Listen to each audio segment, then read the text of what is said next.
saya Dea Ayu Ambarwati, dan dalam kesempatan kali ini saya akan kembali meresum sebuah buku yang berjudul Sejarah Intelektual Suatu Pengantar yang ditulis oleh Nyong Ika Teguh Iman Santosa. Dan dalam beberapa menit ke depan saya akan menjelaskan mengenai isi yang ada di dalam buku ini. Pada bab pengantar, sejarah intelektual atau intellectual history adalah sebuah paradigma penelitian yang berfokus pada pelacakan interpretasi atas ide atau konsep dalam suatu periode tertentu di masa lalu. Buku ini menguraikan sejarah intelektual sebagai paradigma dengan menjelaskan karakteristiknya, tren paradigmatik, serta peluang masa depannya. Paradigma didefinisikan berdasarkan kerangka yang dikembangkan oleh Hedi Sri Ahimsa Putra yang mencakup elemen-elemen seperti asumsi dasar, nilai, model konsep, metode penelitian, hingga representasi hasil. Elemen-elemen tersebut membentuk struktur teoritis dan analitik sebuah paradigma. Kemudian sejarah intelektual diposisikan sebagai paradigma yang aplikatif dalam penelitian, dengan lingkup yang tumpang tindih dengan disiplin lain seperti sejarah budaya, sosial, dan politik. Buku ini mengelaborasi elemen-elemen paradigmatik sejarah intelektual untuk menegaskan relevansinya sebagai pendekatan ilmiah. Pada subbab nama-nama disiplin, menjelaskan dua nama dari sejarah ide dan intelektual. Sejarah ide sendiri pengarang menggunakan pendekatan dari ulasan Stephen Colini tentang dampak tak dikehendaki dari penggunaan istilah sejarah ide. Berbeda halnya dengan penggunaan nama sejarah intelektual yang sangat populer. Dengan adanya mata kuliah sejarah intelektual, pengarang juga menjelaskan penggunaan istilah dari sejarah intelektual sendiri tidak tentu aman, karena penggunaannya bisa memantik beberapa kesalahpahaman. Menurut saya, dari segi penulisan, menjelaskan sejarah ide dan sejarah intelektual di atas, penulis lebih cenderung untuk menggunakan istilah sejarah intelektual sebagai bahasannya. Dalam buku ini, penggunaan istilah sejarah ide hanya pada bagian istilah dan penekanan pada pemahaman sejarah intelektual, juga menjaga keaslian kutipan yang digunakan sebagai referensinya. Buku ini cocok untuk kalangan remaja yang ingin memahami sejarah intelektual sebagai pengantar, karena di dalam buku ini akan dijelaskan mulai awal penamaan sejarah intelektual dan sejarah ide hingga signifikasi paradigmatik. Kemudian pada subbab asumsi dasar, sejarawan intelektual dan para sarjana di bidang keilmuan lainnya menerima seperangkat pandangan yang setidaknya secara hipotesis dianggap benar dalam karya-karya mereka. Pandangan-pandangan tersebut dapat berupa pandangan filosofis atau teori yang dikenal sebagai asumsi-asumsi dasar atau basic assumptions. Ahimsa Putra memandang asumsi-asumsi dasar ini sebagai pondasi bagi suatu disiplin keilmuan. Asumsi-asumsi tersebut mencakup pandangan tentang ilmu pengetahuan, manusia, fenomena sosial, atau disiplin keilmuan tertentu.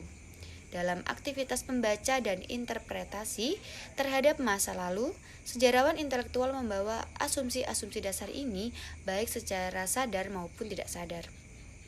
Alan Bullock menyatakan bahwa mustahil bagi sejarawan untuk sepenuhnya menghindari proposisi-proposisi umum semacam itu yang seringkali muncul tanpa disadari.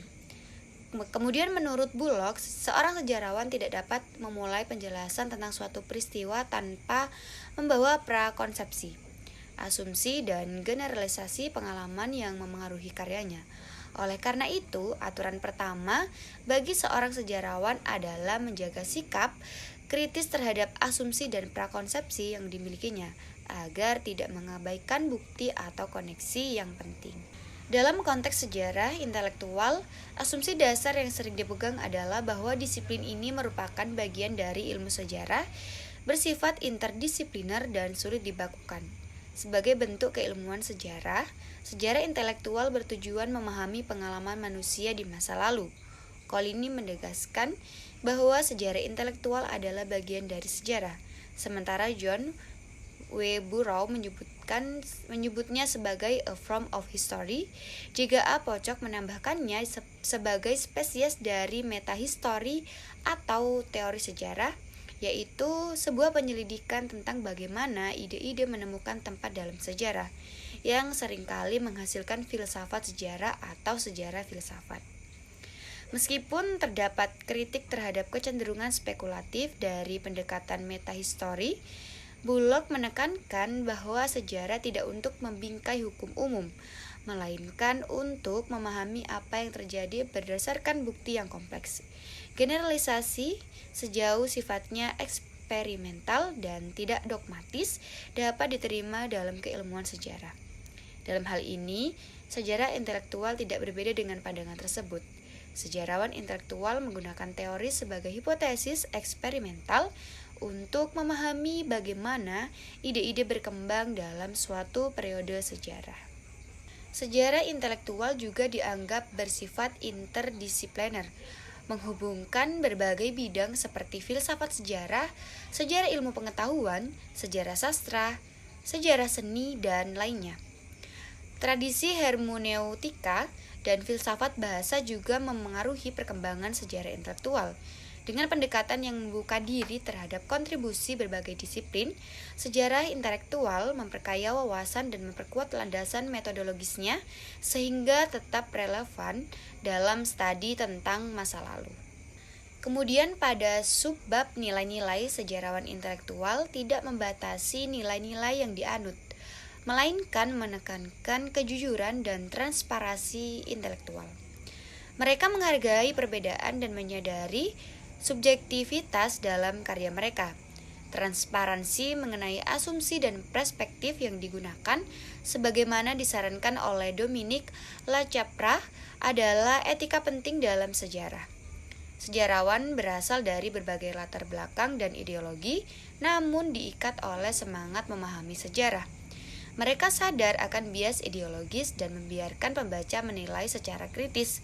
Sejarah intelektual membuka peluang untuk karya-karya beragam yang dianggap sebagai rahmat bukan hambatan.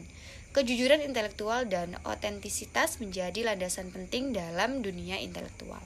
Pada subbab model pengkajian, model menurut Ahimsa Putra adalah metafora atau alat analisis yang menyederhanakan fenomena kompleks untuk penelitian. Model utama berupa deskripsi, sedangkan model sekunder biasanya dalam bentuk visual seperti diagram atau skema untuk mempermudah pemahaman. Model produktif menghasilkan implikasi teoritis dan metodologis yang signifikan. Dalam sejarah intelektual, model sering diibaratkan seperti simfoni di mana berbagai elemen saling melengkapi untuk menciptakan pemahaman utuh. Sejarawan intelektual dapat bertindak seperti penduduk kampung yang mempelajari detail lokal atau seperti pilot yang melihat gambaran besar dari ketinggian. Keduanya diperlukan untuk memahami variasi dan hubungan dalam lanskap sejarah dan intelektual. Analogi lain menggambarkan bidang ini sebagai pasar epistemik, memadukan ide dari Bourdieu dan Foucault. Kemudian pada subbab objek studi, Ahimsa Putra menegaskan bahwa perumusan masalah penelitian adalah tahapan penting dalam kajian ilmiah, karena membantu mengungkapkan asumsi dasar, model yang digunakan, dan memperjelas konsep melalui definisi operasional. Dalam sejarah intelektual, fokus kajian adalah ide-ide kehidupan intelektual dan pikiran masyarakat pada masa lalu. Quentin, Skinner, dan Collini menyatakan bahwa sejarah intelektual adalah studi tentang pikiran dan argumen masa lalu, sedangkan Burke Kuklik menyoroti pentingnya ide dalam memahami sejarah. Kemudian kritik terhadap sejarah intelektual, terutama dari kaum postmodernis, dari menuduhnya sebagai fiksi, namun sejarawan intelektual seperti Eric Hobsbawm membela validitas fakta sejarah dan pentingnya membedakan fakta dari fiksi dengan dasar bukti yang sah. Hobsbawm menjelaskan 4 pendekatan. Yang pertama, memahami masa lalu. Yang kedua, pola untuk masa kini. Yang ketiga, model bagi masa kini, proses menjadi masa kini. Dan yang keempat adalah kronologi sejarah. Selain itu, Babbage memetakan 6 isu penting dalam sejarah intelektual, termasuk tujuan, pertanyaan abadi, perubahan intelektual, hubungan teks dan konteks, objek penelitian, dan basis bahan kajian.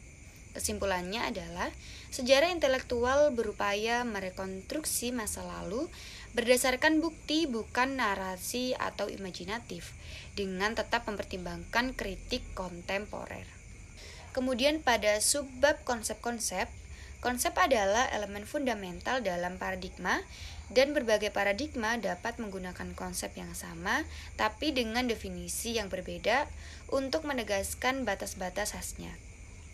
Dalam sejarah intelektual, 3 konsep utama yang dibahas adalah sejarah atau history, sejarah mencakup masa lalu, the past, dan historiografi, yaitu penulisan tentang masa lalu.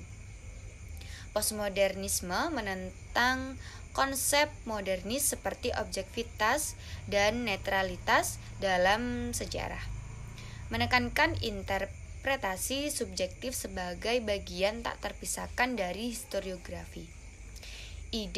Ide-ide dipahami dalam konteks sejarah sebagai produk dan pembentuk budaya serta masyarakat. Studi tentang ide melibatkan eksplorasi dokumen dan teks yang mencerminkan kehidupan intelektual masa lalu, dengan pendekatan yang dinamis dan tidak sekedar teknis. Konteks intelektual, di mana kehidupan intelektual masa lalu dilihat melalui berbagai perspektif seperti budaya, ideologi, paradigma, atau semesta wacana. Tidak ada metode tunggal yang definitif untuk memahami masa lalu, melainkan pendekatan yang fleksibel dan dialogis di mana masa lalu dapat mengejutkan dan mengoreksi asumsi awal kita. Pendekatan dalam sejarah intelektual bersifat terbuka, eklektis, dan mendorong refleksi kritis terhadap subjektivitas interpretasi tanpa bergantung pada satu model atau kosakata teoritis tertentu. Kemudian pada subbab metode analisis, dalam praktik analisis sejarah intelektual terdapat 2 langkah utama. Yang pertama ada membaca dan yang kedua ada menafsirkan. John Burroughs menggunakan analogi menguping percakapan penerjemahan untuk menjelaskan proses ini. Membaca membutuhkan kesabaran untuk memahami konteks masa lalu secara mendalam, sementara menafsirkan melibatkan aktivitas kreatif yang menjembatani dunia masa lalu dan sekarang. Relasi antara teks dan konteks serta hubungan antara sejarah dan teori menjadi kunci dalam analisis. Dominic Lacapra menekankan pentingnya eksplisitasi asumsi dan menjaga etika interpretasi sehingga dapat diuji dan dipertahankan. Relasi antara sejarah dan teori harus dialogis dan saling kritis, bukan hanya asosiatif atau aditif. Selain itu, 5 hambatan utama yang perlu dihindari adalah anakronisme, skema berlebihan, penyederhanaan berlebihan, kecenderungan ideologis, dan pengaruh politik. Sejarah menurut Lacapra dan Hobsbawm tidak hanya merekonstruksi masa lalu tetapi juga memiliki potensi yang atau sebagai intervensi politik yang kritis. Sejarawan perlu menyadari peran tak terduga mereka sebagai aktor politik dalam konteks masa kini. Pada subbab hasil analisis, kesimpulan merupakan hasil analisis data yang menunjukkan hubungan antar variabel atau gejala, yang kemudian menjadi teori. Teori dapat berupa grand teori atau cakupan umum, middle range teori atau cakupan sedang, atau small teori cakupan terbatas. Dalam studi sejarah intelektual, teori biasanya yang dihasilkan harus relevan dengan ide atau kehidupan intelektual masa lalu yang menjadi fokus kajian. Hasil penelitian ini dapat dipublikasikan melalui artikel jurnal, buku, atau media lain untuk diseminasi temuan. Kemudian yang terakhir pada subbab signifikansi paradigmatik, dalam 2 dekade terakhir, sejarah intelektual atau sejarah ide telah mengalami peningkatan status dan pengakuan yang signifikan dibandingkan masa sebelumnya. Bidang ini menarik lebih banyak peminat, didukung oleh perkembangan publikasi dan komunitas sejarawan yang semakin aktif. Sebagai paradigma yang berkembang, sejarah intelektual memberikan peluang untuk mempelajari sejarah gagasan dalam periode tertentu. Namun, penelitian di bidang ini memerlukan keterbukaan terhadap hal-hal tak terduga yang mungkin muncul, menjadikannya sebuah proses negosiasi intelektual yang dinamis. Baik, itu tadi adalah pembahasan mengenai resum buku yang berjudul Sejarah Intelektual Suatu Pengantar yang ditulis oleh Nyong Eka Teguh Iman Santosa. Semoga bisa bermanfaat.